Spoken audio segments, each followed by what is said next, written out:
Good evening and welcome to Stupid O'Clock News. I'm Lewis Lee. As the tiny eastern Caribbean island of St. Vincent was rocked by a fifth day of eruptions from the La Soufrière volcano, food and water shortages are getting serious. Many people on the island are considering evacuation via cruise ships. However, the CDC in the United States is warning people that boarding cruise ships may spread COVID-19 among passengers. So let me get this right. Starving, choking on sulfuric gases, or possibly being incinerated by molten lava, okay. Possibly getting on a boat and maybe catching a virus, not so good. Oh, that's ridiculous. Let's start the show. Okay, bringing everybody's volume up. Is that a real? Is that another one of your real stories? It's a little too real, yeah. I was about to say, Joe, it can't not be real. You can't make this stuff up, people. Exactly. Yeah, really. Yeah, I've got a good imagination, but that's just stupid. Not that bad. I come off my restriction tomorrow at about 6 o'clock. I cannot wait. We are coming back to Facebook. So the police will be at the door at 6:05. And what? What'd you say, The police will be at the door at 6:05. Probably. The Zuckerberg Gestapo. So I'm going to get us kicked off of YouTube now.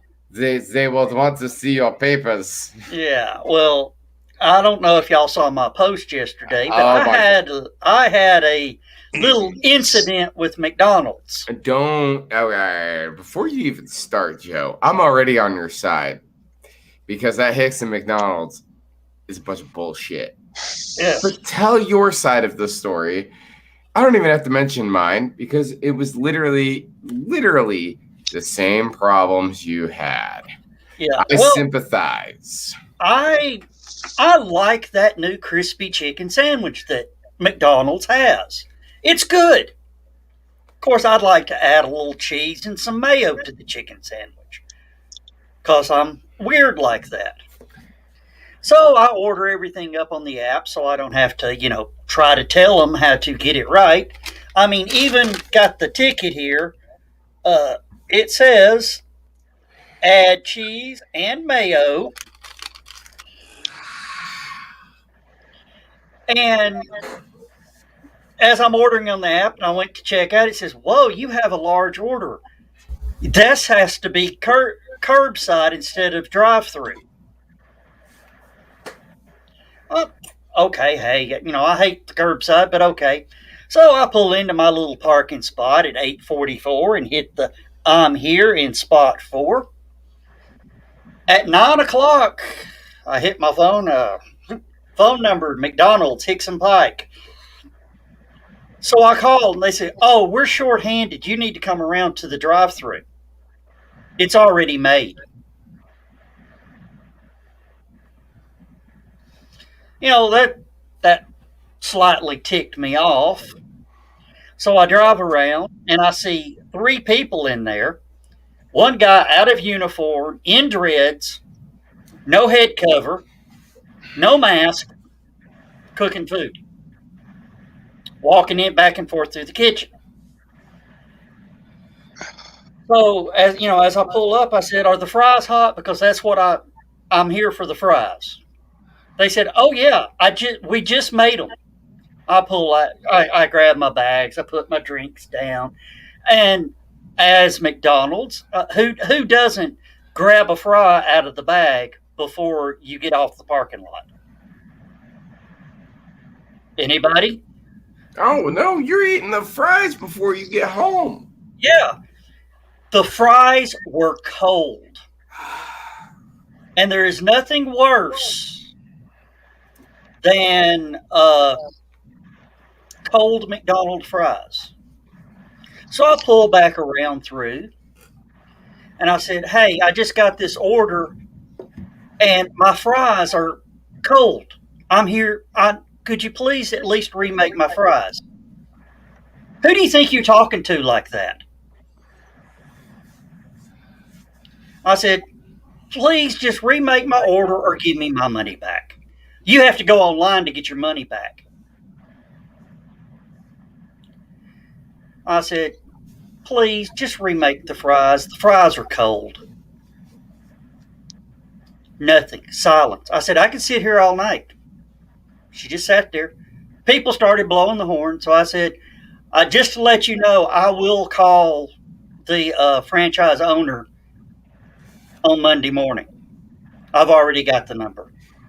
And drove off. I get home. We pull out our little bag. And as you see, it says, add American cheese, add mayonnaise. They had neither. 6 of them. So I call and they go, oh, we're so sorry. Would you please come back? We'll remake your sandwiches for you. Yeah. I mean,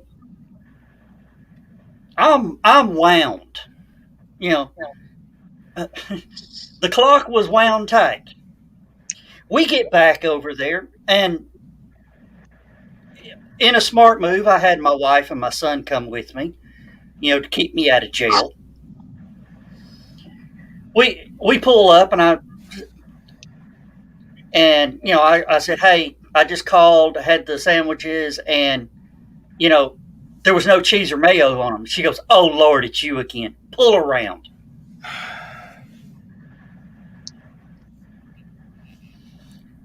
That pissed me off even more. So we pull up, and she takes them. She looks at them. She puts her hands on the patties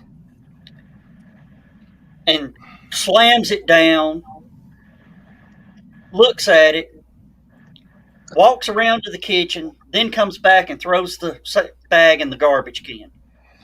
She comes back. We got hot fries. We get home. The chicken burnt. The bread is burnt.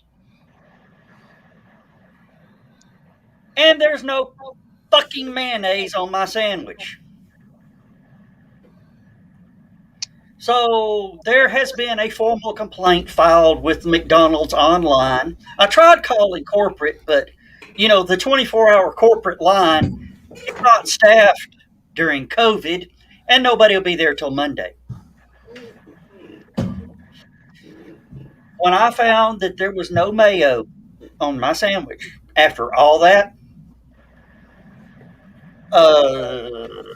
you can see the right pinky is a little bigger than the left pinky because the door jamb got in the way as I was walking out the door. So, I'm sorry. I've ranted. Let's go on with the show. All I have to say about that is there's a reason I literally, same exact issue. I will never return to that McDonald's again. I'd rather go to the one on 153 because the line is long at the 153 location, but at least they get your order right the first time and you get hot fries. I hate that Hicks and Pike. McDonald's, the Hicks 153 and Hicks and Pike are the same franchise. Red Bank is not. Same franchise. Same franchise. Don't get me wrong. Same franchise owner. But the quality of your order, the quality of the food, the quality of the staff, diametric opposites of each other. Yeah. Serious about this. But the thing is, the Hicks and Pike Walmart, or not Walmart, the Hicks and Pike McDonald's is an absolute clown. It's clown shoes. It's a horror show over there. But if you go to the one on 153, yeah, you got to wait 25 minutes to get your food. But by God, when you get your food, it's good. It's good. It's never been bad over there. It's fantastic. The problem is that they don't understand fast food means fast. That's why they always got a line going out the parking lot because they're good, but they're slow. Yeah. But that one on Hicks and Pike, I refuse to ever return to that one. They're so bad. I'd rather go to that Burger King on Hicks and Pike. And At least they get your order right. Yeah, they get your order right, and it tastes merely okay. And even Taco Bell next door.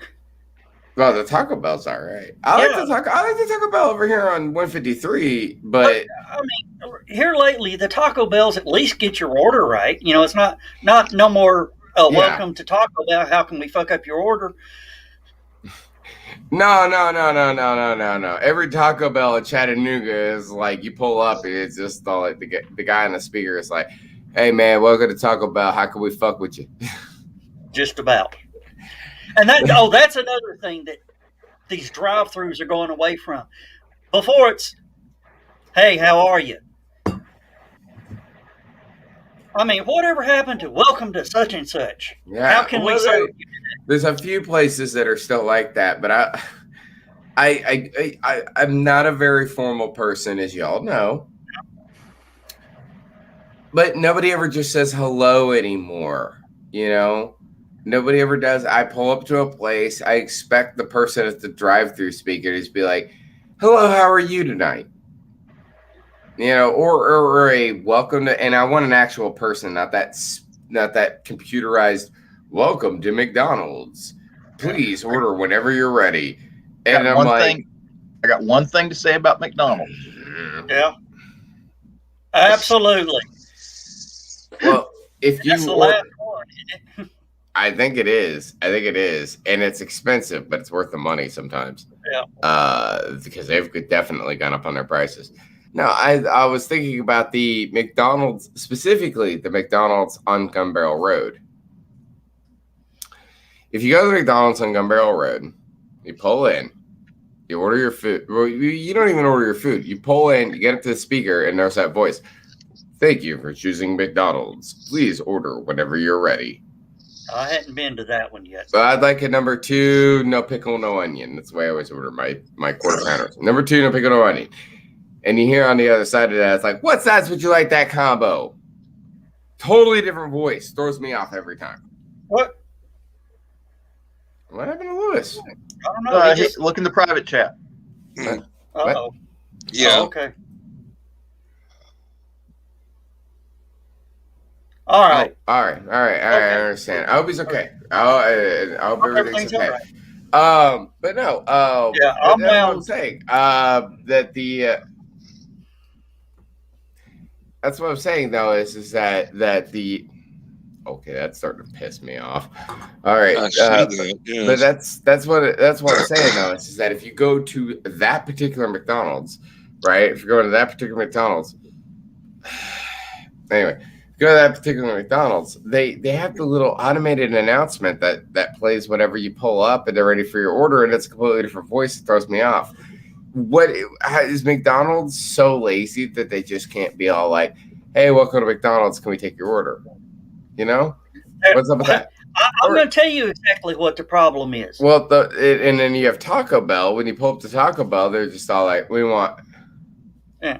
Well, it kind of reminds me. Oh, I'm sorry. Go ahead. I'm going to tell you what the problem is. $15 an hour. I would say it kind of reminds me of the. You know, they had that joke on Rick and Morty. It's like you never watched Rick and Morty? Nope. I'm going to tell you what, the fast food workers are doing work slowdown to try to get the $15 an hour. Well, that's not going to work. No, I hate to say this, they're doing it the wrong way. Yes. Yeah. I mean, they're pissed off because they can't make no money. Well, I'm going to tell you right now, a fast food job is not a career. All right. We're not even going to get into that argument right now, are we? Are we really?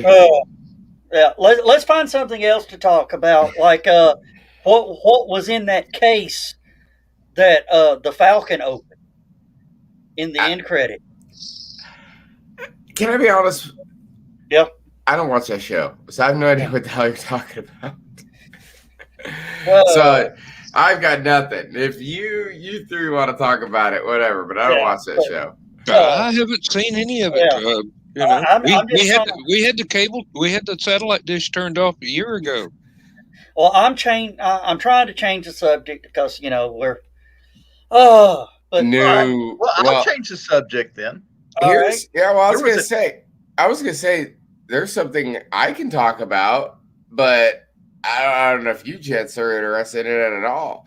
But I know it's coming to HBO. Well, I have an HBO Max account, and I know it's coming to HBO Max soon. Like as in this month, as in What? like next week. What? The new Mortal Kombat movie. I've seen some footage from that. I'm hearing it's supposed to be pretty good. Excited. Or you just talk about my haircut. Hey, I like your haircut. classic. Believe it or not, about a year after I got out of the Army, I had that same haircut. And by the way, if anybody wants to check out after the show, I did a little solo live stream a little earlier tonight. How about that? I did scratch off lottery tickets. Woohoo! Live. You got a ticket. I can see that. You want a ticket? I spent $20 and I made back $5, so I lost 75% of my investment. Oh, All right, big thing. There was an air show down in Florida this weekend, It was. I And think I they- read something about that. and that this guy was flying an old TVF Avenger torpedo bomber. Yeah. Mhm. And the engine went out on it, and he had to land. He had to ditch in the water right on the beach. Mm. And he actually, and it did a pretty landing, dead stick landing right there. And he said he was just praying he wasn't going to hit anybody. There was people all in the water down the beach. Oh, yeah. And contrary to popular belief, water is not soft landing. Well, he got smart. He aimed for the waves where the waves were starting to break onto the beach. Yeah. So he actually hit the softer water. Uh, 'Cause that part of the water's got a lot of air in it. So me, I'd get real low, buzz, buzz, buzz, and then pull it into a stall to where it stops and just sort of drops in. I put it on Stupid O'Clock. I put the video on Stupid O'Clock. Okay, I'll have to check that out a little bit. Let me see if I can. Let me see here. Let me see. But welcome to everybody tuned in to the Joe Dog's got a bee under his saddle. Well, I mean, Joe, brother, let me tell you something, okay? I've known you for a really long time. I've seen you get upset about a lot of things. Yeah. Right? 9,000% of the time, you're justified, so just go for it. Tell them exactly how they need to feel. Because I'm serious. Every single time you've ever been upset about something, I've agreed with you. Yeah. Skunk, I will tell you, Halicon at East Ridge, I was calm. Oh, that night. Yes. We talked about that night, by the way. Remember, I'm doing a wedding, right? Yeah. What do you play at a wedding? What kind of music do you play at a wedding? You play the fun party stuff that everybody loves. Of course. What song from what movie got played? Don't know. Joe, I'm throwing you the biggest bone in the world here. Right now, my brain ain't working. When was that one. Halicon that you're talking about, Joe? What was the theme? Good God, Digital Nightmares? No, the first Halicon. It was in East Ridge, the first one that you ever hosted. What was the theme? Rocky. Oh, okay, yeah. So what song were we playing at the wedding? War. Yeah, of course. And I was talking with some other people about they were like, man, you knew every word. You knew it. I was even doing the callback lines because, well, I mean, why not? So Really? This kid. If you've got the script memorized, you might as well say it. Yeah, I was doing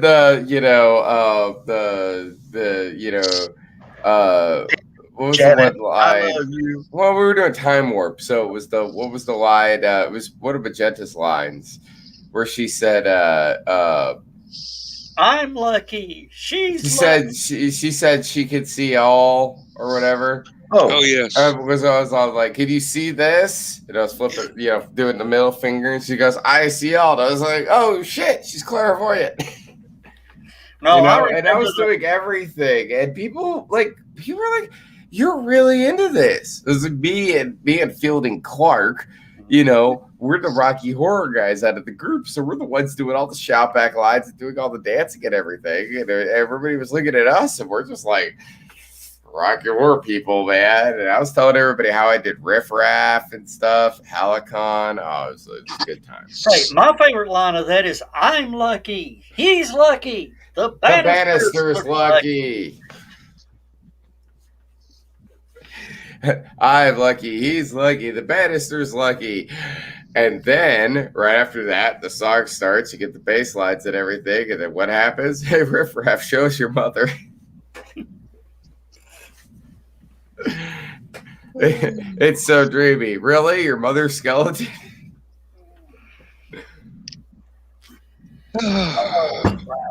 And yeah, toss the asshole at the slut out the door with everyone else. Let's do the time for again. Yeah. And you know, there are I really probably wish we had still the people movie. alive today that have not ever seen it. I really wish we had the movie version of the song. I had the soundtrack version of the song. The movie version of the song, of course, you know, there's that beat where the narrator is, or investigator is bringing the chart down on how to do the time warp, you know? And so there's that beat where it's really quiet. And it's like, hey, Charles Gray, how do you fuck without a neck? It's just a jump to the left, you know? Oh, man. What is your guys, everybody here has watched, obviously we all watched Rocky Horror, and maybe you're not a Transylvanian like myself, but if you are, what is your favorite shout back line? Where's your favorite callback line that you do it during the movie? Because I'll tell you what mine is. Mine is right after they come in from the wet and Riff Raff is explaining everything before Magenta wakes up on the banister, right? And there's good old Brad. Does that with his jacket, right? Hey, Brad, show us how a butterfly masturbates. Okay. That was the best. What are your guys? What's your favorite? Lord. Not with ketchup. Meatloaf again. What's the matter? Haven't you ever eaten meatloaf before? Yes, but not with ketchup. I actually contributed a couple of lines to the group in Atlanta. What is no, I could tell you the one. Let me ask this. Who watched The Abomination on Fox? If we did it like the plague, you can't replace the original. I don't give a shit. I gave it a chance. See, that was your first mistake. I made it as far as, I don't even think I made it to the time warp. So you were 2 songs in. I did like the way they did the opening of the usher in the theater. That was the way they used to do it when it was a stage play. Yeah. The cigarette girl. Yeah. Well, it wasn't a cigarette girl. It was the usher for TV. Oh, yeah, because they don't have cigarette girls at theaters anymore. And No smoking in the theaters. Well, smoking cigarettes certainly. But I've been to plenty of theaters in this town where they were smoking something else. Yes, I've been to a Yes concert. I did bounce back and forth, and of course, it came to the meatloaf scene, and they actually used the line in the Fox Abomination. They did. Oh God, I hope it's not meatloaf again. They didn't. They did. Oh, that's horrible. I've seen random clips from it, and I went, you know, this could have been so much better.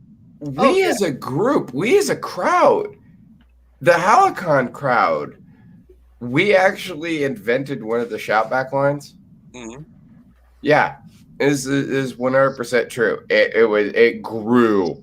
Well, actually, let me rephrase. It wasn't really the Helicon crowd. It was actually the crackheads. All of the Molly Maguire's fans, because the Molly Maguires would make it a point of playing a science fiction double feature every year, because Mark's a big fan of horror. That's their closing song. Well, they have a couple of closing songs. That's one of them, but they usually saved it for Helicon. And there's the line of, in the back row, and the shout back line is "fuck the back row, fuck the front row," and then they move on to the next part of the song, right? Somebody added, I don't remember who it was, added in the "my seat's wet," because that's a line from later on in the show, in the movie. It wasn't Julie because it was an audience member. It wasn't Julie because it was somebody at the show just suddenly yelled out, "my seat's wet." And we all broke into just tears. We were laughing so hard. Well, that was the first part. That was the first thing that we added. And then that became part of the show. So then for a couple more years, they were yelling out the "fuck the back row, fuck the front row, my seat's wet," and everybody would laugh. Oh, my seat's wet. Yeah. Freaking Dawn yelled out "rut row" at 1 year. And it broke us all up again. And then that became the thing. Every time the Mollies would play, "fuck the back row, fuck the front row, my seat's wet, rut row." And then as soon as he got to rut row, Mark would play that next chord. Yeah. So much damn fun. And I found out we did that. In the middle of the science fiction double feature at your Helicon, the first one you ever hosted, when they did the science fiction double feature, that line came up in the song. You watch this entire crowd go, "fuck the back row, fuck the front row, my seat's wet, front row," before you got to the next line. They rushed through it because they had to get the whole thing in there. That reminds me, did you see that little meme I posted? Which one? Scooby, and Shaggy, and Scooby. Oh, I told people, don't read this. Don't read this. Oh, that one. Oh, yes. I've seen that one before. But yeah, it's really sad. Who put us into widescreen? Screen, baby. Dan jumped out. Widescreen, baby. Well, it's fixing to go to a 2-screen because I got to run down the hall. So me and John have to entertain ourselves? What am I supposed to do? Ask him if he likes pie? Hey, Skunk, you've been entertaining yourself for years. You can handle it. Yes, I like pie. Well, that's good to know. Prince wants you to stop talking about really... Fielding, when he was beginning the ceremony at the wedding, I saw. It's gone. It's just a jump to the left. And then a step to the right. I'm not gonna sing. Put your hands on your hip. Fielding started the ceremony by doing this. He gets everybody out there, and then he rewrote "Let's Go Crazy" by Prince as "Let's." I believe that may be like death penalty. He rewrote it as "Let's Go Guthrie" because, of course, it's my dad's last name, and they were getting married, and it's So he included one line in the song that broke me, which was literally about the fact that officially, as of today. Officially, my stepmother.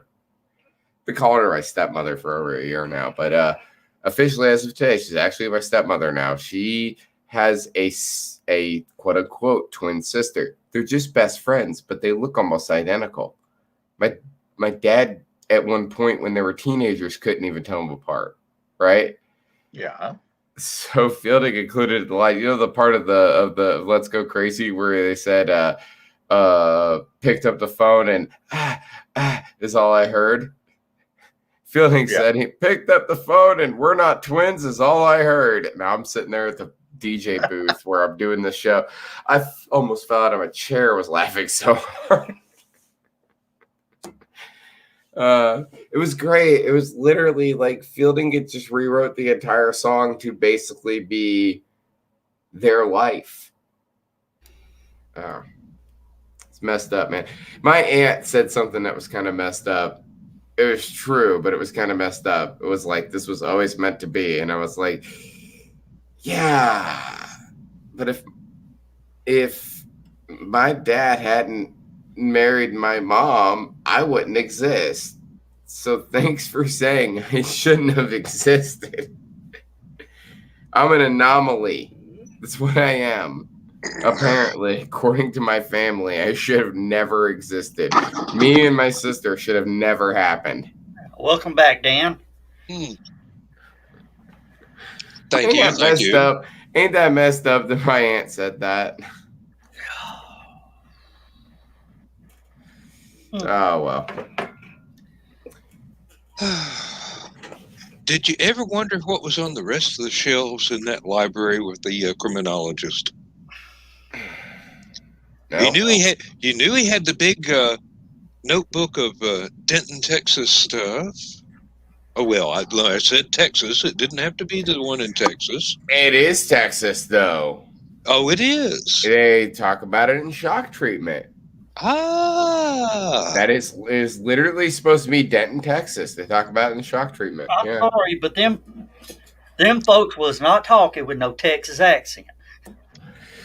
I know none of them do, but that's the point of the movie. Is that it's supposed to? It literally is. It's Shock Treatment. They point out the fact that it is Denton, Texas, and they even use the Denton, Texas sign in Shock Treatment to show it is Denton, Texas.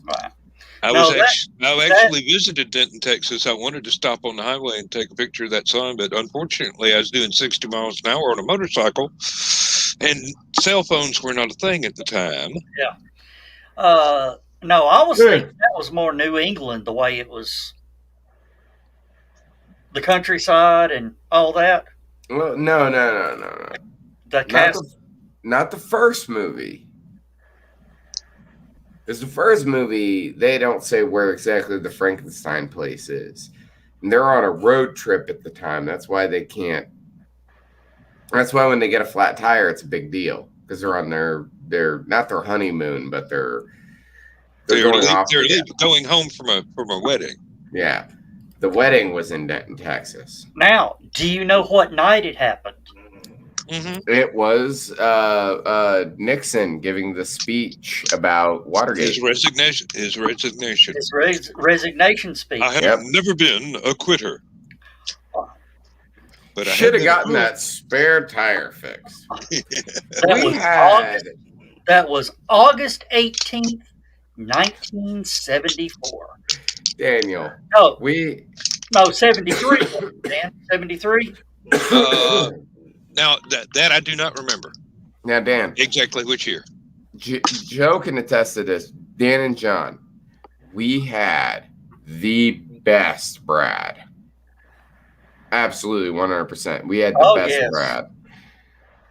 Well, we are, as far as our Shadowcast went for Halicon, our Brad was fantastic, and our Janet was fantastic, and our criminologist that we ended up getting wasn't the criminologist we were supposed to have, but the one that we ended up getting was fantastic.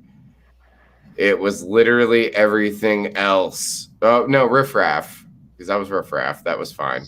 I think Rocky. Our Rocky was good. We had a good Rocky. We didn't have a magenta for about the first quarter of the show. We didn't have a magenta. We ended up getting one. It ended up being my ex-girlfriend, and that was I remember that story. That was really uncomfortable. The Frankenfurter was absolutely perfect. Oh my god, yeah, I forgot about that. Fritz's Frank was great. Fritz got into it. Hey, I'm sorry, but the Frankie and Brad scene, I can still see that color of red. Fritz and Brad. Hey, Skunk. Fritz and Chris, they did it perfectly. Look who showed up. And look who showed up right as we started talking about it. Oh. Hey, Chris, welcome. Did you Fritz ever and hear? Chris Did you did ever it hear just Fritz perfect. tell the story about when Stacy found his Frankenfurter fishnets and did not know that it was his? No. I wish Fritz was here to tell the story, but tell your side of it. tell us what you heard Did you hear rather what than happened to us Fritz? being to interrogate Fritz. Did you hear what happened to Fritz today? Oh Yes, Was he set on fire? Otherwise, I Close. missed it. He was cleaning out one of the pool filters in his pool, and there was a dead bee in there, and the bee stung him even though it was dead. He's allergic to bees. Yeah, so he's not having a good night. he did take a double dose of Benadryl as soon as it happened, and was waiting to see if it got any worse before he called emergency services. I'm sure he's also passed the fuck out by this point if he took a double dose of Benadryl. Well, I think by the time Stacy got there, he was ready to nod off, but the swelling was going down, and he was not showing any other allergic reactions. So That's good. I'm glad that he's okay. Yeah. Well, the story. Apparently, not too long after Fritz and Stacy got married, she was cleaning up the house, and he was, I do believe, at work. And she found a suspicious pair of fishnet stockings in his underwear drawer, and texted him, slightly peeved, as any new bride should be, at finding some other lady's underwear in her husband's drawer. And Fritz had to explain, that's my Frankenfurter costume. He tells it much better than I do. I was about to say, yeah, it sounds like he tells it with a bit more conviction. Oh, yeah. Yeah, but no, they did fine. We had our magenta was okay because I mean, like I said, it was Veronica, my ex. But the thing about it, I remember this moment, and we were doing the scene where it was Riff Raff and Magenta explicitly explained they were about to totally double cross Frankenfurter, and Riff Raff leans in and bites Magenta on the neck, and she's just all like, right? And I go to do it, and I can hear Veronica say under her breath, "And you fucking dare!" And I'm like, "I'm not going to. Just get this over with because we're acting, and it's not serious." And sure enough, like I go to do it, and Veronica acted right along. And I don't know if she was actually reacting like Magenta does, or if she was just all like, "Just get your fucking hands off me," But we just whatever. It worked out. It looked fine. I don't think anybody even noticed. I don't even think we had an Eddie. Did we have an Eddie? Yeah, but I can't remember who it was. Well, Eddie was. And that was August 7th, 1974. Douche. Marty's ex-husband, the total douchebag who was running the whole entire thing. I never liked Damien anyway. He was supposed to be Eddie, but he had to be the criminologist because somebody who I know, and I do like her. Keep quoting. That's very, very specific about this. I like her. I'm not gonna go as far as to say I love her because she totally shit the bed on this, and that was totally her fault. She was supposed to show up and be the criminologist, and she didn't. And so Damien had to make a split decision, literally as the movie is starting, to go out there and be the criminologist because we didn't have anybody else. She was too drunk to perform. By the time she showed up, which was literally at the end of the movie, she was so hammered she could barely sit in a chair. And I'm like, I remember being so disappointed in her. And the person who was supposed to be Little Nell's character, Columbia, also didn't show up. And our Magenta didn't show up. We had a bunch of people who didn't show up. And I was very disappointed in all of those ladies because you know what they were doing? They were sitting back in a hotel room, smoking weed and drinking liquor the entire time instead of showing up for the show. I showed up. You know, Marty showed up. Damien showed up. Brad Chris Walker, he showed up. We had our Janet show up. We literally were just missing 3 or 4 people who did not show up. They didn't care. And I'm like, I remember being so pissed about that because I was like, I'm up here making a fucking fool of myself. And it's for the convention. And how the hell are you? You're not, whatever. Screw the show. Who cares about the show? And frankly, as far as I'm concerned now, who cares about Damien? But Joe Dog, why are you gonna do your boy like this? Like, he's the man. Why are you gonna do him like that? I just thought that was mean. What? I don't know. Well, you were expecting your first Alcon was absolute complete success. I'm not saying that it wasn't. What I'm saying is that it was a success despite the hotel fucking with you. It's why we don't go back to that hotel, right? And on top of that, they totally shit the bed. They did not show up for the show, which they were supposed to be there before midnight, ready to go. Part of Damien's crew. They were not part of Damien's crew. They were locals from here in Chattanooga, every single one of them. The one girl from Damien's crew showed up, and she did not play a major part in the show. She was a Transylvanian. That's all she was. She was not Columbia. She was not Magenta, and she was not the criminologist, which were the 3 roles. And Eddie, I don't remember who was supposed to play Eddie. Oh, no, it was Damien was supposed to play Eddie. He ended up having to play the criminologist because nobody else fucking showed up. Julius played Eddie. No, Julius was Rocky. No, Julius was Rocky. That's right. Julius was Rocky, and he did an all right job, except for the fact that, no offense to Julius, I love him and all, but he was not built for that role. He was just the only one that would put on the golden underwear. Yeah.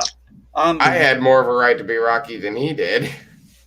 Was it the Roxy Theater version where Meatloaf played the criminologist and Eddie?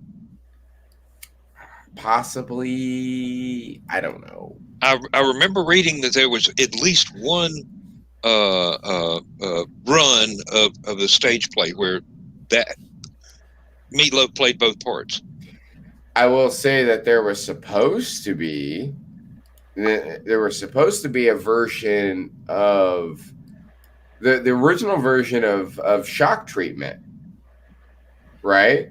Uh-huh. Original version of Shock Treatment was supposed to be Susan Sarandon. And of course, she couldn't make it. Yeah, playing Janet, she ended up having because she had, I think it was Silver Spoons she was doing at the time or something. What show was she doing? She was doing something where she was contractually obligated. She couldn't do the movie.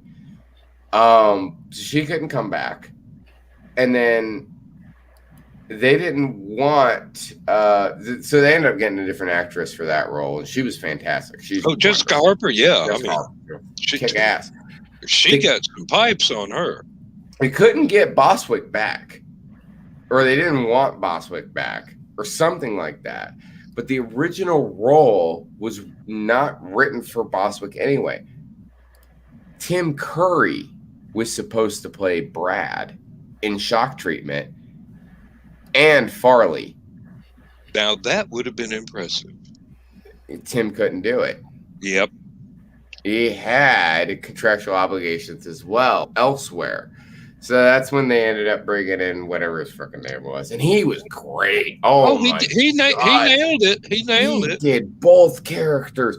He had the perfect inflection to be Brad, and he had the perfect inflection to be Farley. And to just, Shock Treatment, by the way, if you haven't seen it, Shock Treatment is the quote-unquote sequel. Because it's a sequel, but it really has nothing. You can watch it separately from the original film. But it's a musical, and it's about how Brad and Janet go back to Denton, Texas. The events of Rocky Horror Picture Show were never brought up ever again. And they were vaguely alluded to. There's only one event from Rocky Horror that's even mentioned, and it's the marriage between Ralph and Betty, which, by the way, they get a divorce between movies. Yeah. That's great. And Hey, there's Ruby Wax I was glad to actually see her in a speaking role. there was some I love the fact that there's some tension between the two characters that they wrote into the script, that they don't like each other very much and they have a divorce, which is awesome. Mhm. But no, it's set in the same universe, it's set in the same world, except Denton, Texas is basically the Truman Show.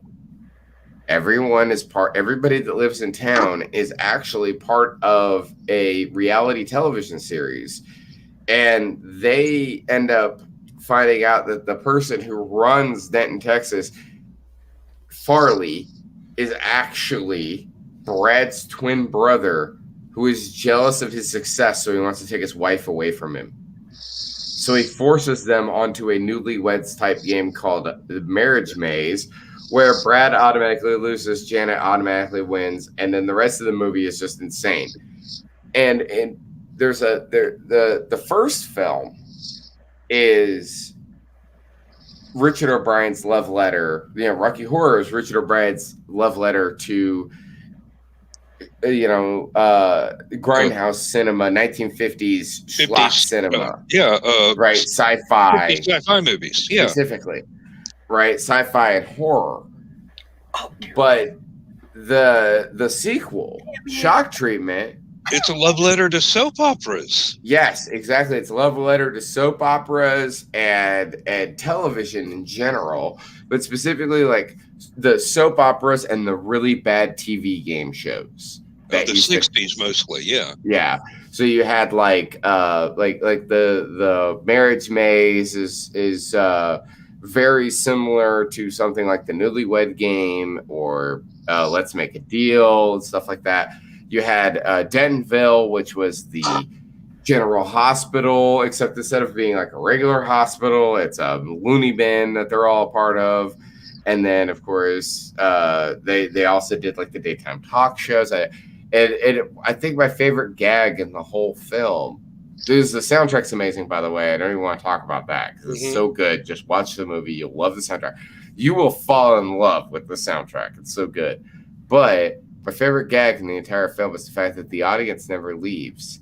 They just stay in the studio and sleep in their seats. That's why they're all fat, because they never leave. They just sit in their seats and eat food. That's all they do. Like literally, they come in and they're like, "All right, everybody, we're getting ready for a broadcast day," and everybody's like, "Oh, what did I miss?" It's one of the best jokes in the whole film. Very good movie. Richard O'Brien's ahead of his time in some aspects. In other aspects, he's a douche, but hey, can't win them all. I liked his part in Flash Gordon. I love him as an actor. Did you ever see him in Revolution? No, never did see that one. Revolution, by the way, is a really super good movie. Sylvester Stallone is plays the main character, and it's about the American Revolution. What? Right? Richard O'Brien plays a redcoat, and he has a prosthetic nose that's about 3 inches long. I mean, this thing is huge. Oh my god! And was he in Dark City? Yes, he was. He played one of the strangers. He played He played the main stranger that wasn't in charge of things. He was the one that they injected the correct memories into. They imprinted the correct memories on him, and he became a psycho. But he's the main villain that isn't the head of the strangers. He's the main villain of the story. Yeah, and he is fantastic in that movie. Well, you see him if you ever watch Revolution, he's the not really snotty redcoat who rides up on a horseback and he's like, nah. You'll see him. He's got, like I said, he's got like a 3-inch schnoz on him, and the thing's huge. You can land a freaking airplane on that damn nose. And totally distracted me from my train of thought with that one. I had a comment. Oh, go ahead. I can't remember. I saw the nose and the other one ran out my ear. My dad reminded me about Grease Man, by the way. You guys know who Grease Man is? No. He was a shock jock back in the day. Did little skits on the radio, like Howard Stern or Mancow or Opie and Anthony, Lex and Terry, all that stuff, right? Problem is with Greaseman is that Greaseman has no filter. He's one of those people who does offensive jokes because he thinks they're really, really, really, really funny. And they're not as funny as he thinks they are. And sometimes he comes up with things off the cuff. He got in big trouble when he was on Atlanta radio for doing a couple of really racist jokes. In his defense, they were not. Well, I'm not going to defend the guy. Screw that. Not in his defense. Let me say this. He had nobody. He had no one at all to tell him this was a bad idea. Right, to do these jokes. They're really distasteful and they're really awful. But he's stuff that was somebody was looking over his shoulder and approving things, stuff that he commercially released on CD. Those skits are hilarious. They're really good. They're awesome. I highly recommend his 3-part CD that's like the best of Greaseman. It's really good. One of the things that was just said reminded me of that, and one of the ones that I was driving down the road today and I was listening to Greaseman, and that was making me think about that. It was he was doing it was Carlos the International Terrorist, and he's talking about how much he likes to fly. He's not one of those people that takes Dramamine and gets on the airplane because he wants to enjoy the flight, especially if it's a long flight, because you get a movie and an ice cream sundae. And he's talking about one time he splurged, got the first class ticket, and he's looking at all the people in first class. And he's like, there's the nuns going to their mission aboard. There's the child getting the plastic wings pinned to his chest. You can hear the high school team in the background. They're sitting in coach, singing 99 bottles of beer on the wall. There's Carlos, the International Terrorist. Carlos! Starts freaking out. They start playing machine gun noises. And he's saying everything that's happening. It's like, there's people, their heads are snapping back. The pillows, overhead compartments exploding. There's a little old lady coming out of the can. She got blown back into the porcelain convenience. And Dan's holding up the little plastic wings. I didn't know they were just for kids, so I asked for one. That sounds like something you would do. Yeah. It was a it, flight to England. I mean, they were serving beer. So at the end of it, he's talking about the fact that Carlos has shot up everybody on the plane and jumped out of the airplane. And he's sitting there just being all like, well, I go running into the cabin and both of the pilots are shot. And one of the bullets must have nicked the autopilot because the bow was pointing towards the ground. And he sits there for a minute. The bow? Is that what they call it on a plane? I don't know. The tip. No. I was upset. And actually, one thing I'm going to throw up right quick onto the stream is we have Taylor S. Hook as our author guest of honor for Halicon this year. Of course, we've got our special guest author, Stephanie Osborne, and D. Allen Lewis will be coming back with us. And if you sort of notice a trend here, these are all the guests that we were supposed to be having at Halicon this last year. We got T.D. Rothson and K.T. Hunter coming back, and there are more to be added coming up in the next few days. So please stay tuned to the Halicon website at halicon.com. You can go ahead and get your memberships there and go ahead and reserve your room. Rooms are just $69.99 a night, less than $70. And if you would like further information about a lot of things that are going on in our community, please stay tuned to the Rising Tide Broadcast Network. It's just brought to you. This chart is brought to you by Stupid O'Clock and Armchair Rocket Science. This is our program schedule at all times are Eastern. I'm going to go slow this time. It's about a very long day. Sunday is Comics, Chaos, and Sass at 10 p.m. on Facebook. Monday, Wednesday, and Friday is Never Mind the Furthermore at 10 a.m. on Facebook and YouTube. Tuesday is Clever Title Pending at 8 p.m. on Facebook and YouTube. TED Talks at 10 a.m. on YouTube. Thursday is TED Talks at 10 a.m. on YouTube. Comic Book Spectrum at 7 p.m. on Facebook. Creative as Hail at 8 p.m. on Facebook and YouTube. At Stupid O'Clock at 9 p.m. on Facebook and YouTube. Friday is Never Mind the Furthermore at 10 a.m. with Facebook and YouTube. Drinking with the Davies at 6 p.m. on YouTube. Michaela Jade's Tidbits and Scribbles at 7 p.m. on YouTube. And the Historical Fencing Guild at 8 p.m. on YouTube. And then Saturday, Stupid O'Clock at 11 p.m. on Facebook and YouTube. And then we have our wild card show, Armchair Rocket Science, will air whenever launches are scheduled by NASA, SpaceX, or Blue Origin on Facebook and YouTube. Please visit www.facebook.com/Rising Tide Broadcast Network for more information. I don't know about those armchair rocket science people. It seems to me like they'll cover anything, even a kid with a bottle rocket. Joe, how would you feel about a kid with a bottle rocket? Hey, if there's a chance of blowing his hand off, let's do it. That's the spirit of NASCAR talking right there. You want to hear a bottle rocket story? While we're talking about armchair rocket science, did you hear the latest news with NASA yesterday? The bomb that they dropped. They're going to have SpaceX be the actual lander for the moon. I don't want to hear about NASA dropping a bomb, Joe. This is the kind of thing that gets us kicked off of Facebook. Yeah, they dropped a media bomb. Stop saying the word bomb.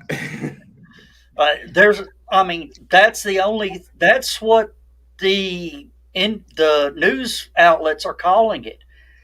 Well, that's fine if the news outlets want to call it that, but we are not a news outlet. We are a very small production being done in several homes using the internet, and we don't have any official affiliation with any news outlet. You keep saying bomb. The NSA is already tracking us. I can't even get on an airplane anymore, Joe.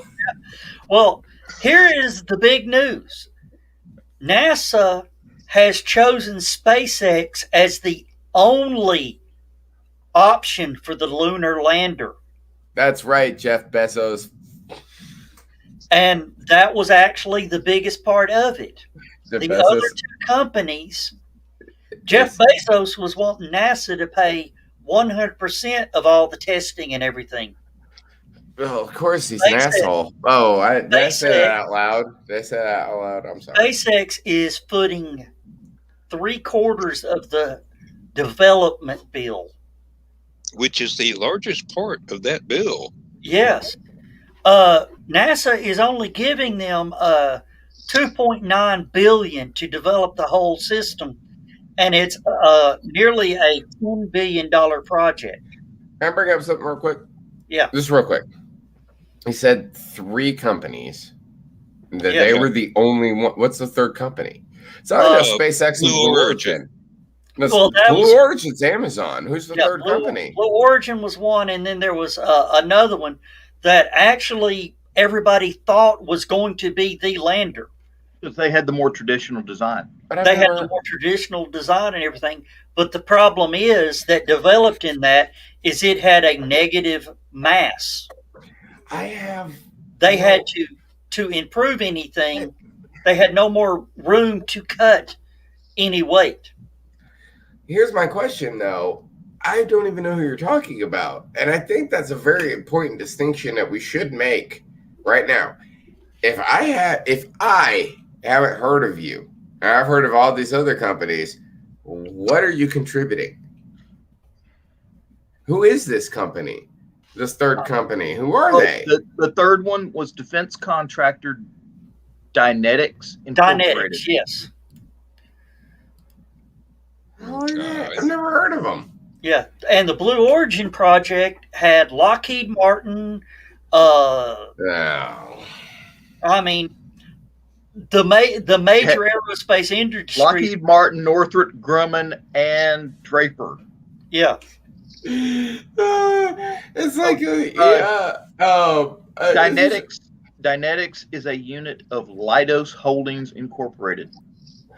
It just reminds me of when Dylan Biafra was talking about going to trial for obscenity, and he was all like, yeah, go after the church lady, go after the art guy, go after the 75-year-old man who still works for Lockheed. He must be insane. Chris Walker says it's an earthquake. It shook the world. It did. It shook the world. I mean, there you go. That's a better way of putting it. That won't get us all put on the no-fly list. But yeah, I mean, it was. Your Alexa is listening to you, Joe, say bomb over and over and over again. It came out of left field. I mean, that's another good one. When NASA made the announcement, there wasn't a SpaceX representative there. That's how fast it came down. Okay. I don't know what that is on the left.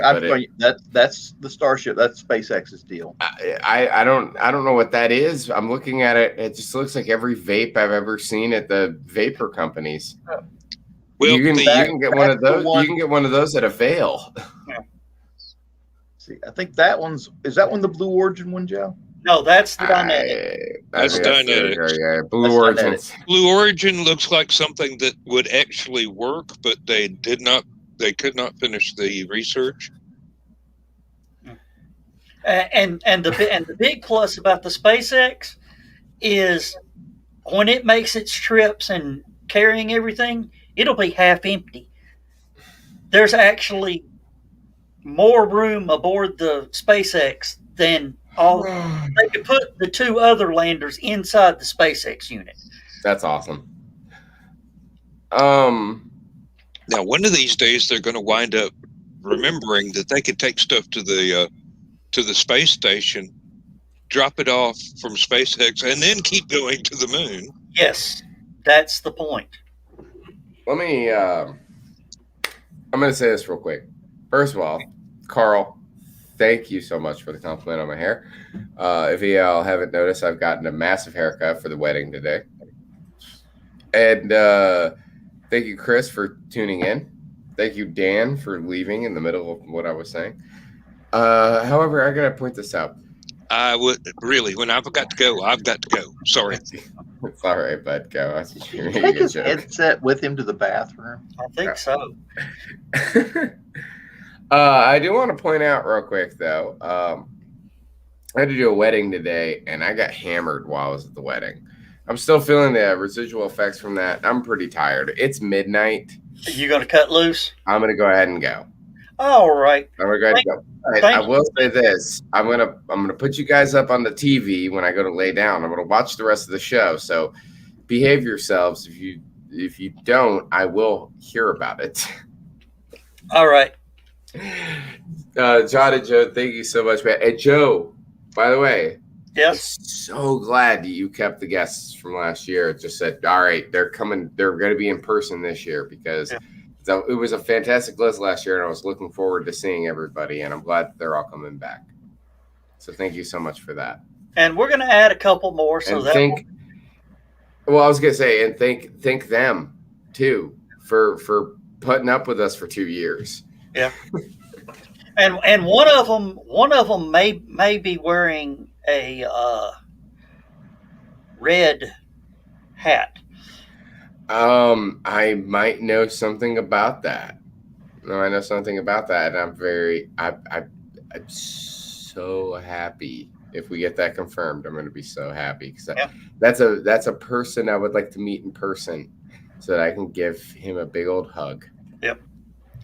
All right. Well, all right. Well, I'm gonna bounce. I'm gonna bounce. Thank you guys so much for putting up with my BS tonight, and I will talk to y'all next show.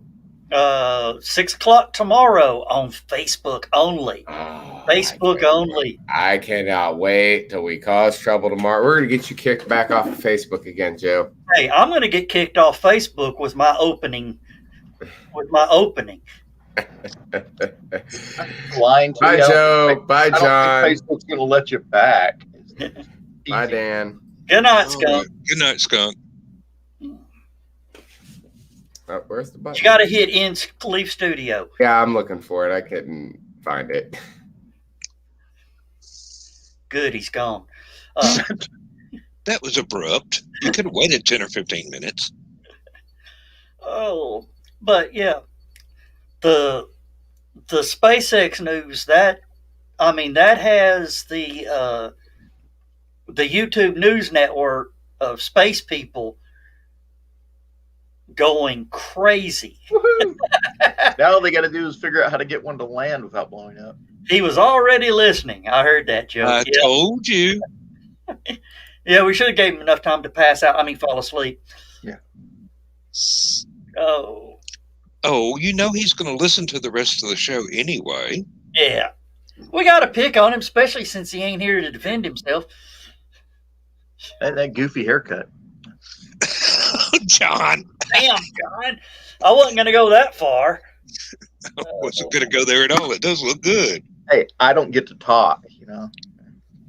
You don't have a goofy haircut. Oh, I made a tweet.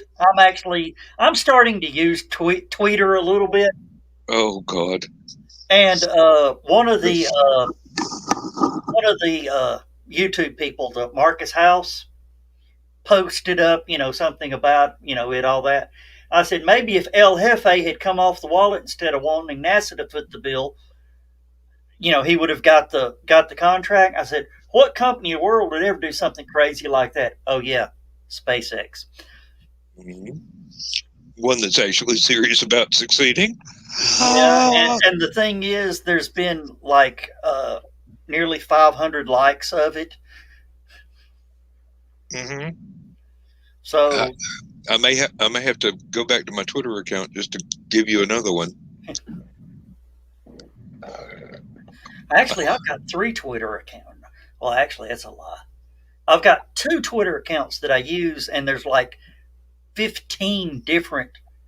I created emails just to open a Twitter account to lock down a name. Okay. Someone is obsessed. Yeah. Well, there is no way you can come up with anything Halicon right now in Twitter.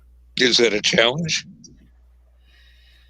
Not infringe on my IP. So you've got like what 20 Twitter names that are all Halicon related. Yeah.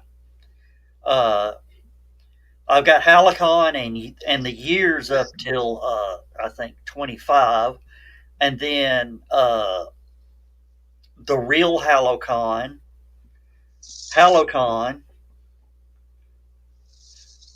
So yeah, I'm locking it down. Anybody else that comes in, of course, my main Halocon account that I use is the name is @Halocon, but the name on it is the real Halocon.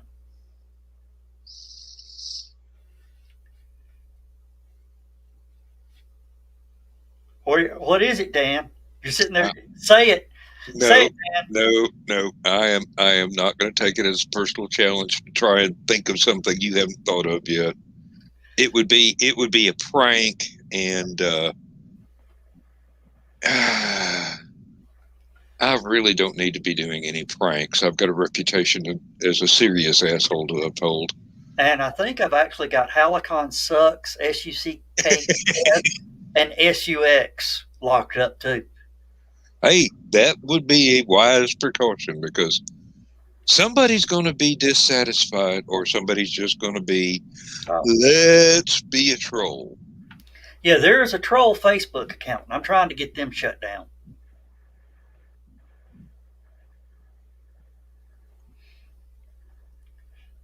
But yeah, I've gone in and actually got the Halicon. Yeah, I've got the Halicon, the real Halicon. Yeah, you got to do stuff like that to keep people from using it. And the only tweet on there says, for more information, go to @Halocon.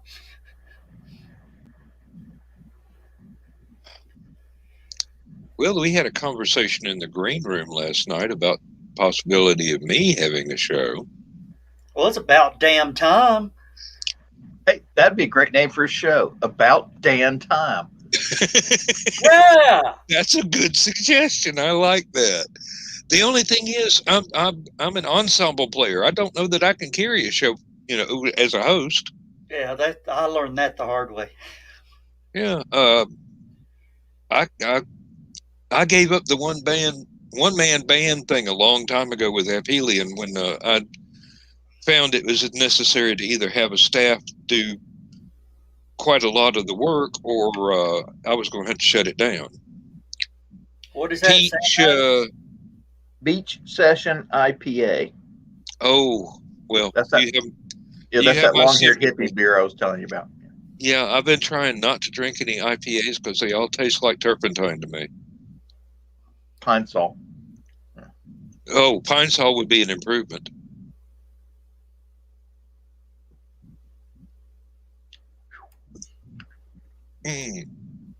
Yeah, the group opinion was that me and Nick Tockert should team up and do a show. Whenever I got boring, he would get outrageous. On the bright side, you wouldn't have to talk much.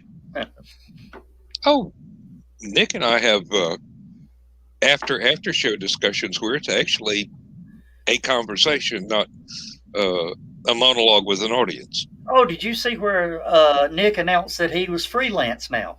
Yes. Did you see my comment to that? Yes. Freelances can be dangerous. Isn't that where javelins come from? Well, they still cost a little bit. Got you with that, Barb. No. Was you? You okay?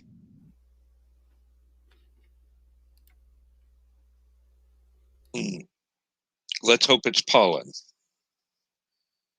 That's about what I look like the first hour or so every day after I get out of bed. Yeah, it was pollen. I just coughed up a pine cone. Yep, that'll do it. Oh, that even gave me a headache. Uh-huh.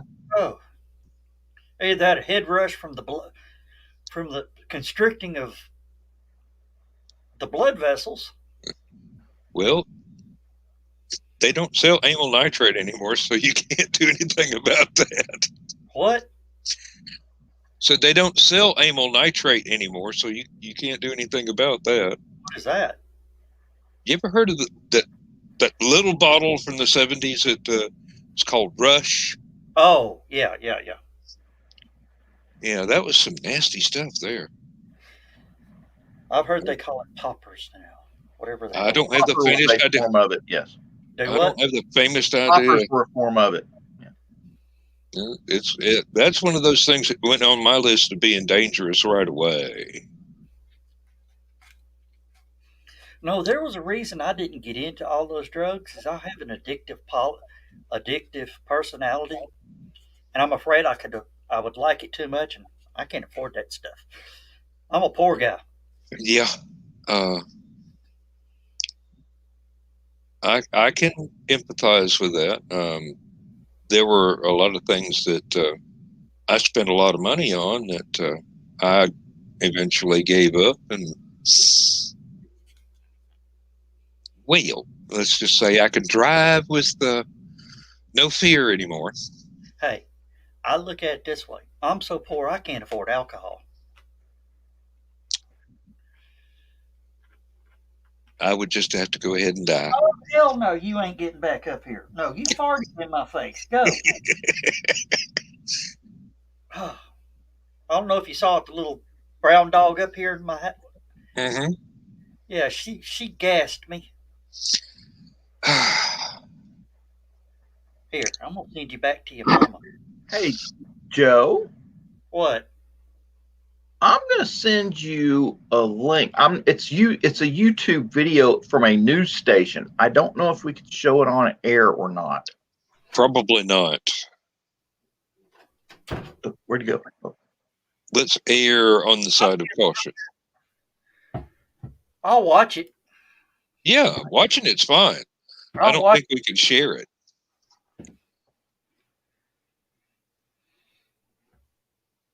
Oh, All right. I posted. It should come up in the comments here in a second, I think. excuse me. Damn. Oh, I'll arm wrestle y'all for the chunky pieces of that one. Oh, I actually made Dan roll his eyes. Hey, no, I was just thinking, hey, I really need to start getting used to my dentures so I can eat some of the food that I've been missing for a while. Of course, another line for that is bring it up again, and we'll vote on it. John's heard that one before. That's a military line, I believe. No, we don't get to vote. You're gonna have to put it in private chat, or is this the?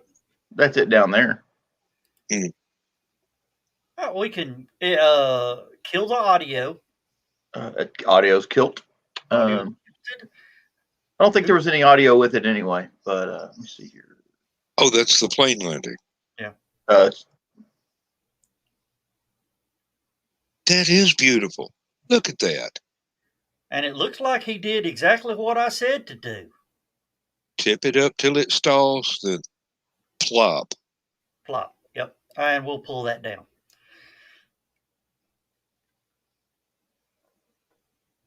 Oh, hopefully we're not kicked off the air. Well, find out tomorrow. You'll find out tomorrow.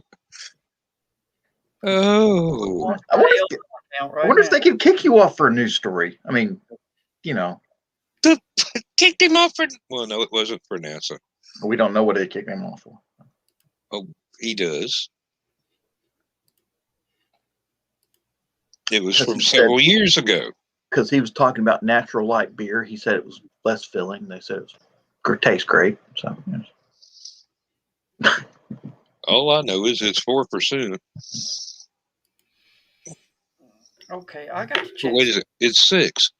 You guys carry on for a second. I've got to take care of some emails. Emails? Yes. Oh, emails wow. Make me money. There he goes with that damn Nigerian prince again. No kidding. Oh. Well, I wound up researching my retirement today. It looks like I've got to roll over my 401k into a Roth IRA in order to do anything. And I don't know how much I can do at one time. So they don't make it easy to understand in the language that they're using in what they explain. That they act like only financial planners are going to read the information anyway, so they can use shortcuts in the amount of explanations that they use. But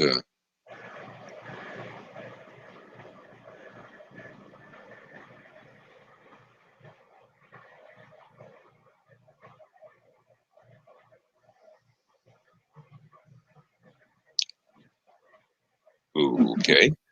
Oh, no, I'm sorry. Something came up on one of my feeds. I used to do some rock climbing back in the day. Yeah.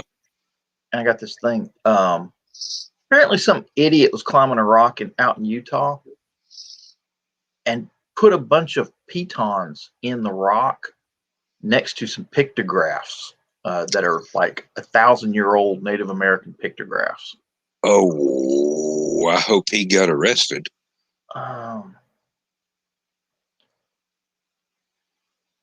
Let's see. Well, it was found by other climbers. Uh-huh. So. Oh, they don't know who actually did it yet. Okay, sorry about that. They were able to find the guy. Oh, good. Like I said, I hope he gets arrested. Just like the folks that pushed that the rock over? Yeah. Well, actually, no. The guy was a Marine veteran and 15-year climber. He apologized for his action, but he says he mistook the rock art for graffiti because it's just basically scratching the side of the rock. But as soon as he realized his mistake, he quit climbing and went down and reported it to a ranger. But apparently, they didn't bother to tell anybody. So, Well, at least his conscience got the better of him.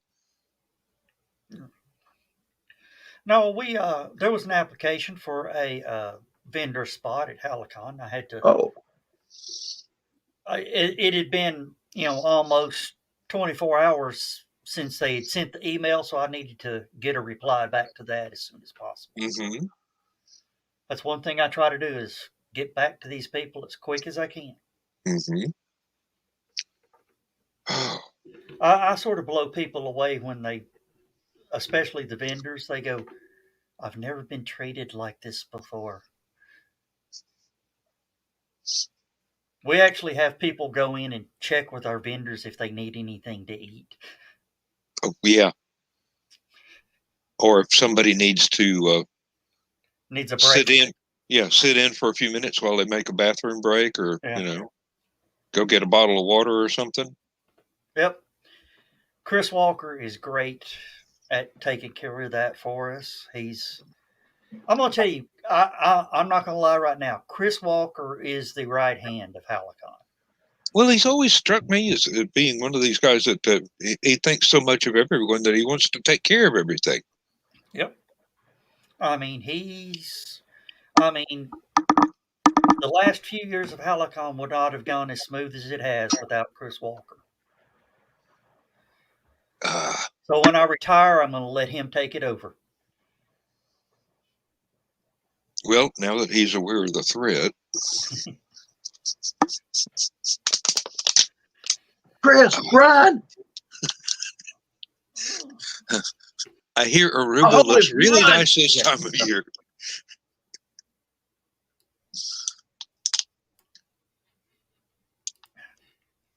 I have the faintest idea.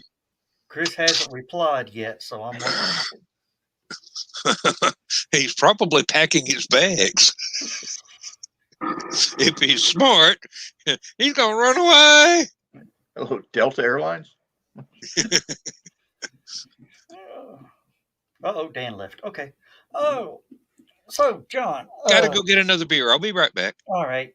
What was that? The military thing?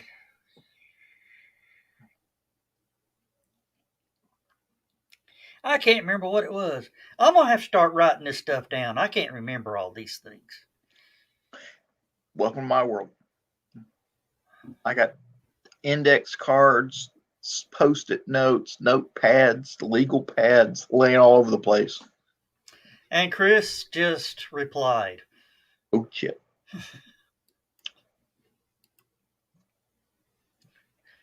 I'm going to tell you, I really hope Chris would take it over because Chris won't put up with the crap I've put up with.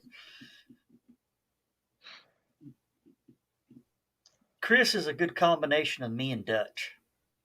I'm too nice of a guy. That's the problem. Oh, now he's really going to quit. Start comparing him to Dutch. Gee. Oh, I remember what I was going to tell you. My son was given a utility trailer, to haul his mowers around and everything on. Yeah. But we had to rebuild it because it had a lot of problems. You mentioned it, yeah. Yeah. His free trailer right now, the tally on it is right at about $225.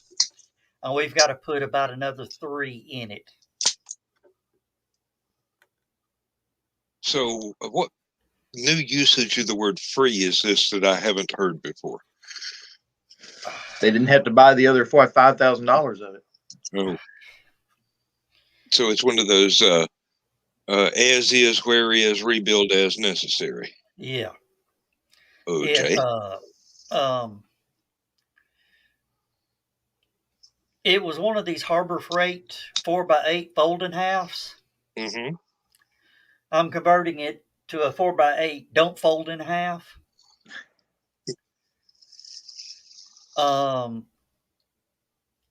The little lever that latches down on the ball was about a 45-degree angle. That don't sound good. No, so that has to be replaced. Uh, we took a set of tires to make sure we get home. Had one blowout on the way home, so we had to put. We ended up having to put one of our tires on. The other tire blew out on the way home, so I had to use both our. Thankfully, I was smart enough to bring both tires. I should have just put the second tire on while I was there. Mm-hmm. Uh, so we had to put new tires and wheels on it. That was a quick $80. And then some of the other things. Spent all day, well, actually Friday, rewiring, patching up the wiring on the trailer Mm-hmm. to find out that the sockets were bad on the taillights. Okay. So That's aggravating, but the cost is little. yeah, Sounds like you're going to be making a lot of trips to Harbor Freight. What it sounds like. yeah, I already did. And now because the wiring's so screwed up, that there's tape patches and all that. We went and bought a new taillight kit for it. It comes with new wiring. So all the wiring that I just soldered and taped and soldered and taped is coming out and brand new wire going all the way in. Oh yeah. Well, you'll be glad you did that later on. Oh yeah. And of course, being smart, I went ahead and got the LED tail lights. Mm-hmm. Sockets don't go bad on LED tail lights. That I need to look into LED turn signals because I've got a really bad socket on the van. If the socket's bad, you got to replace the whole thing. Well, the thing is, you can take the light bulb out and bend the brass contacts up, put the light bulb in. It'll work for a week, and then the brass contacts will get bent back down again where they're not touching the light bulb. Yeah. And this is the only vehicle I've ever had that problem on. What year? What is it? It's a 2007 Kia Sedona. The only other thing that has ever gone wrong with it is the alternator went out. Hyundai they've become a fantastic auto company, but back then it was a crapshoot. I was back when I was looking to buy a truck or something. I was looking at the Kias. I had a little Kia Sportage SUV thing, which I kind of liked it, but I just couldn't see myself driving around a vehicle that had KIA plastered all over it. Yeah, that's especially for you. You got what John was saying, don't you, Dan? Yeah, that's something that never occurred to me before. But since I don't know how many of y'all know this, but there's a tiny amount of explosive in the airbags in your car. Yeah. Okay, that's how they deploy, is with explosives and electrical detonating devices. There's just something about driving down the road, looking down at the steering wheel at that airbag, and it says KIA on it. It's just, no. Oh, did you ever see the picture that pops up on Facebook every now and then when somebody says, I'm being extra, I'm cleansing my car and keeping all the bad spirits out, and has all the little crystals glued to the airbag? Hot glued to the airbag on her steering wheel. Basically turned her airbag into a Claymore mine. That's exactly right. I had thought of that just as soon as I realized what John meant by KIA. So, hey, I had been punched with an airbag. Yeah. And I'm going to tell you. There was a little girl, they were riding home from school. Okay. And she was doing her homework in the passenger seat of the car. Okay. And her mom stopped to pull into their apartment complex, and somebody rear-ended them. Okay. Airbag goes off. This pencil went up the side of this girl's face and just tore a huge gash, almost tore the top of her ear off. Oh yeah. and poked a hole in the airbag. So Yeah, Chris. That's what I'm talking about, Chris. Hyundai, yeah. Hyundai from back in the last 5 to 8 years, Hyundai has started putting out some quality equipment. Of course, Well, their self-driving feature right now is not that good. Uh, it won't stay in the lane in a curve, and on a 2-lane road, that's not very smart. no. I don't care how many lanes you've got. If you they can't own stay in yours, they that own ain't a good idea. 33.88% of the Kia Corporation. Well, like I said, this has been one of the best vehicles I've ever had. We bought it in 2008 or December of 2007. And the only thing I've really had to do to it is tires, brakes, and I had to replace the alternator. Well, Dan, you'll understand this. Hyundai vehicles, I swear, the wiring and everything is made by Lucas. Yeah, Does that make sense?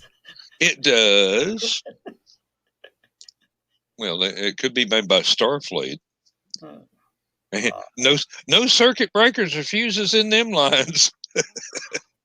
Uh, I know a guy that took an MG and completely rewired it with his stuff and put a Toyota engine in it.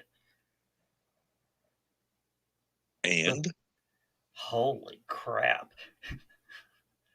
They banned him from SCCA.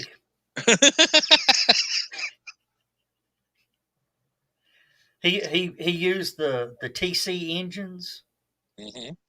which is the 1600 and 1800. He put Mhm. a 1800, a 1.8 liter in a MGB and completely rewired it with Toyota wiring.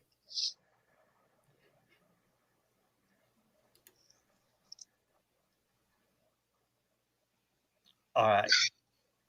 But yeah, Thank you, Chris. he that oh damn, that son of a bitch, it's fly. He even put the Toyota rear end in it.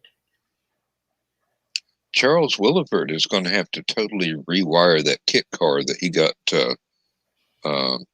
from Datamancer's estate after he passed away. It's basically a Volkswagen with a fiberglass body on it, but as wonderful a steampunk artist as Datamancer was, car wiring did not seem to be his strong suit. The car just about set itself on fire while Thomas was driving it. No, oh yeah, car wiring, you got to be. That's one thing that I actually spent about 4 months learning.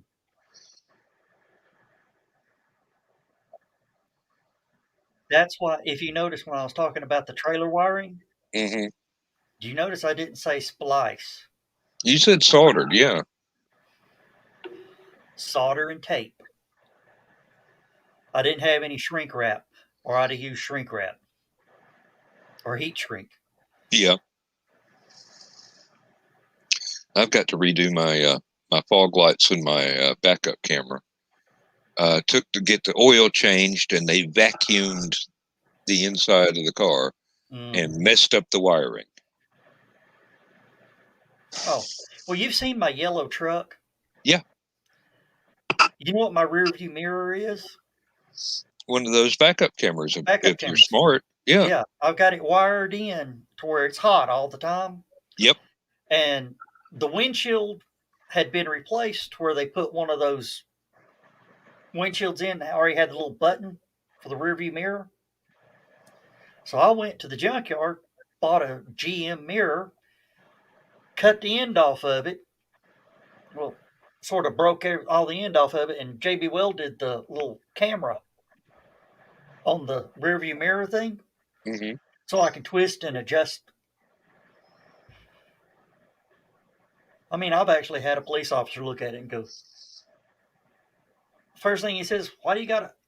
Oh, That's a smart idea. Hmm. I have been pulled over because of my backup camera and my fog lights. Well, you're not supposed to be running them. I was running the camera and had one on. We were leaving from a football game in one instance, and the traffic was really heavy, and it was a foggy night, and I had one pair of the fog lights on, but one of them had burned out. So it looked like I was spotlighting deer in the middle of 100 cars leaving a football game. And Now, that I had a car one time. I got in trouble for spotlighting possums. the second time it happened, I was leaving LibertyCon and was pulling away from the hotel. Hadn't even got up to the full speed limit yet. Got pulled over. Cop claimed I was doing 90 miles an hour. I hadn't even got up above 70 yet, and the speed limit was 70. And he looked around in the car. He saw two different GPSs going at the same time, the backup camera going, 4 fog lights, and a front-facing camera. And took my license and called it in. And came back and said, "All right, now I'm going to let you go this time." What he was doing was, it was the same weekend that no cell phones in your hand went into effect. And he just pulled me over at random. I wasn't speeding. I wasn't doing anything wrong. It's just the van looks funny with the CB radio and the lights and the cameras. I'm going to tell you what's funny is, yeah, I've got a dash cam shining on me right now, and all this is on cam. You ever see those videos? Mm-hmm. Yeah, that police officer. Yeah, my dash cam's been recording everything. Yep. They walk away. Let me run your license. Yeah, you've had a good day, but please don't do that again. What? Don't have an excuse not to get shot by a cop? Yeah.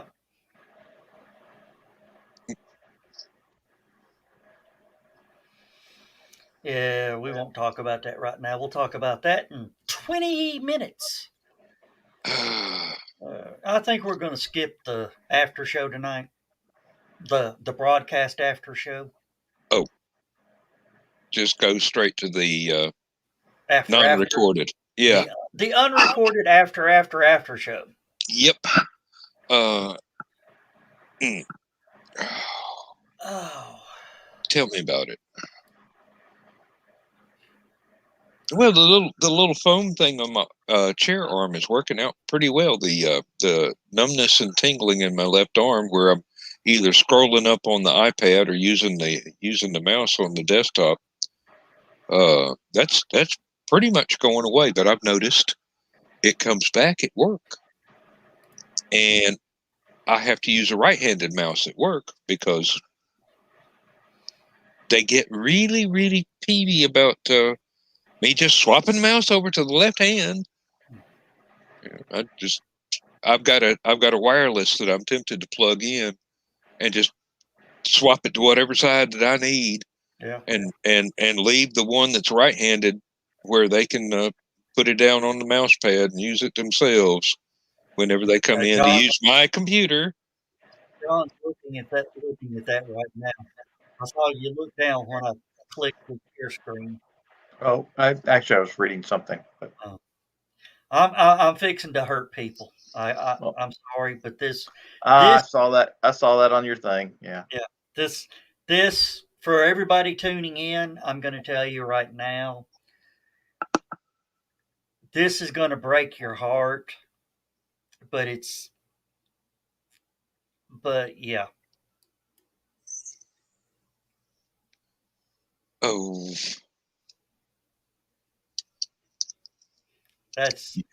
There's childhoods that just die. Yeah, and you're laughing about it. It hurts. Evidently not enough. Yeah, it hurt.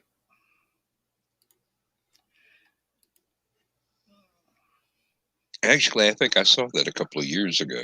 Yeah, it's been around a while. It's been around a little while. Yeah.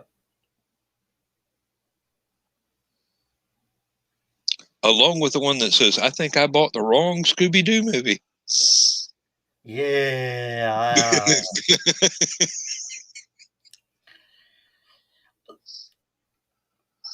The Daphne and Velma scene was pretty cool. The Fred and Shaggy just wasn't ready for that one. It was meant for a different audience than you. Yeah.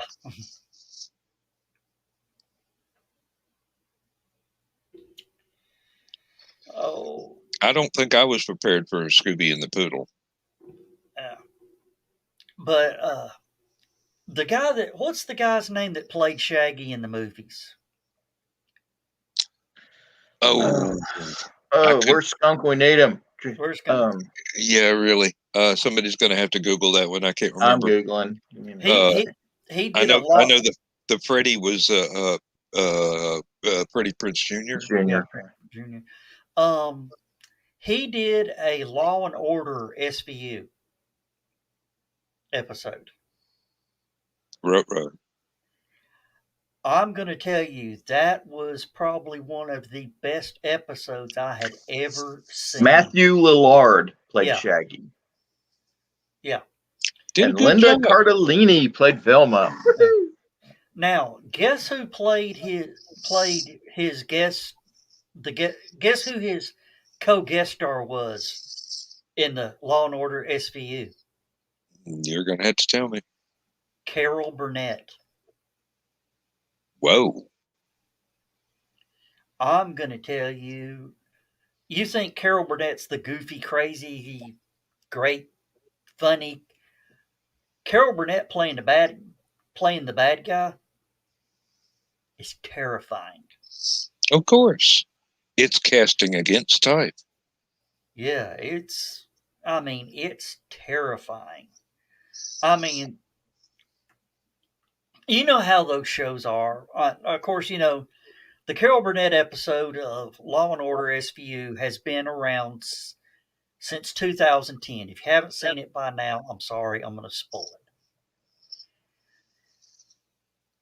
All through the show, you're thinking Matthew Lillard is the bad guy. It was Carol Burnett. And whoa. And Chris Walker says, yeah, he's a great act. Yeah. And if I ever meet him at one of the conventions, I'm not going to bring up the Scooby-Doo or all that other stuff. I'm bringing up the Law and Order episode. Because stars like it when you bring up some of their obscure work. Mm-hmm. And I'm going to tell Carol Burnett, if I ever meet her, that was your best role ever. Better hurry. She ain't getting no younger. No. I mean, it's only her and Vicki Lawrence left. Yeah. And shit, Vicki Lawrence is how old? They're contemporary, within a range. Yeah, well, Vicki Lawrence was 18 in 68. You know how she got on the Carol Burnett show? Lied about her age. No.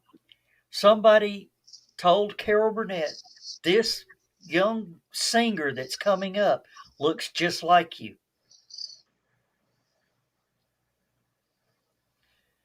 And Carol Burnett looked her up and found out and actually gave her a spot on the show to play her little sister on some of the skits. Mm-hmm. And then Mama's Family took off. Oh, yeah. And left poor Carol in the freaking wake. Well, I mean, Carol had already done so much by then. Oh, yeah.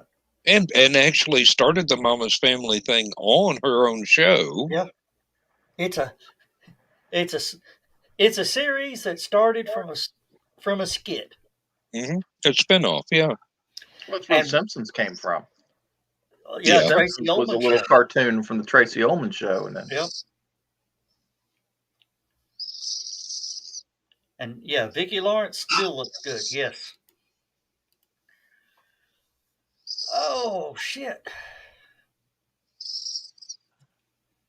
And we're trying to entertain and everything, but guys, Your batteries are running down. I can tell. yeah, that cup of coffee gave out about 10 minutes into the show. So, guys, let's do this. We're going to hit this.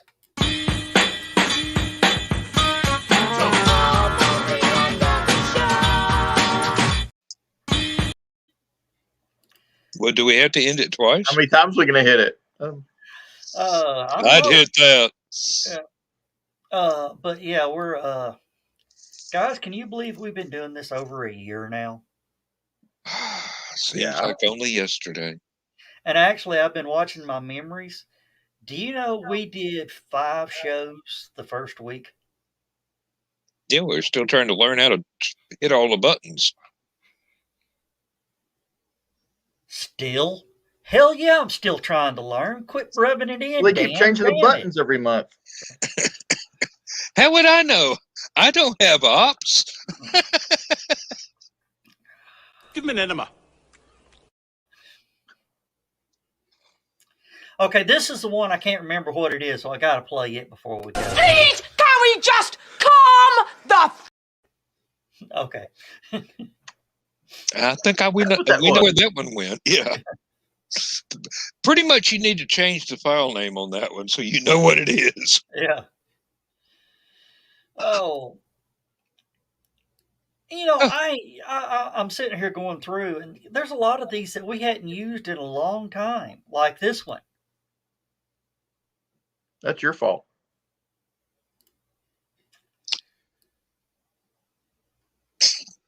I just realized where that would be appropriate, so I'm not going to say a damn thing. Yeah.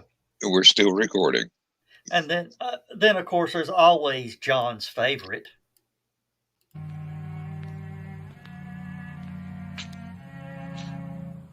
I am Frau Blucher.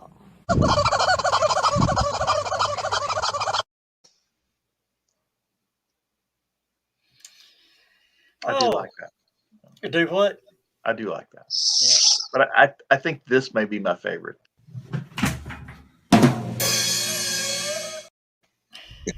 That's the full clip. Yeah.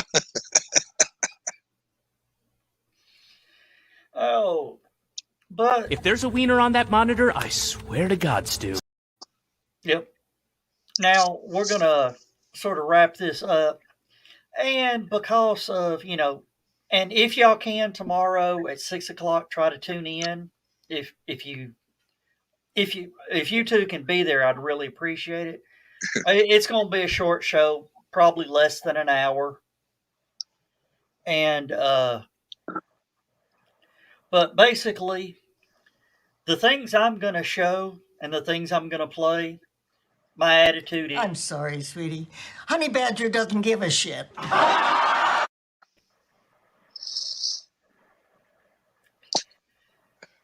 I can hardly wait. Yeah, of course, I've already seen the opening, so that's Mhm. You should have showed us.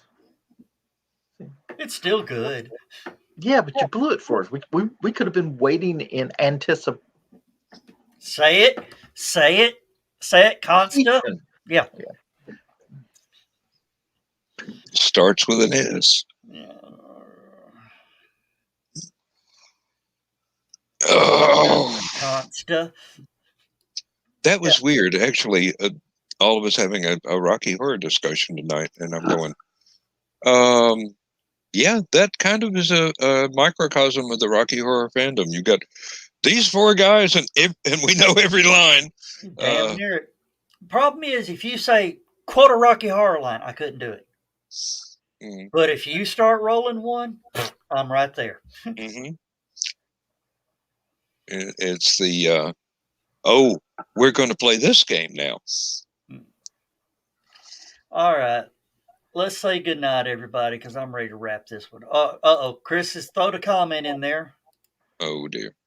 Oh, Chris, yes, it's going to be fun tomorrow. You don't want to miss it. Be here or be octagonal. Yep. So with that, we're going to say goodnight, everybody. Good night, everybody. To the left.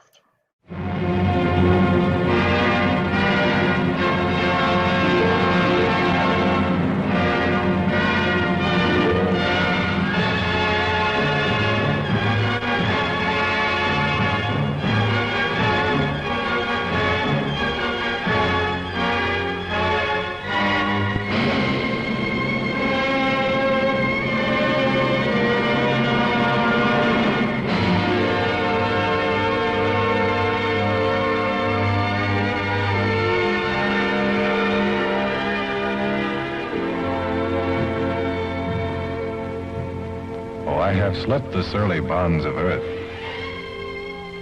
and danced the skies on laughter-silvered wings. Sunward I've climbed and joined the tumbling mirth of sun-split clouds and done 100 things you have not dreamed of. Wheeled and soared and swung high in the sunlit silence. Hovering there, I've chased the shouting wind along and flung my eager craft through footless halls of air. Up, up the long, delirious, burning blue, I've topped the windswept heights with easy grace, when never lark nor even eagle flew. And while with silent, lifting mind, I've trod the high, untrespassed sanctity of space, put out my hand, and touched the face of God.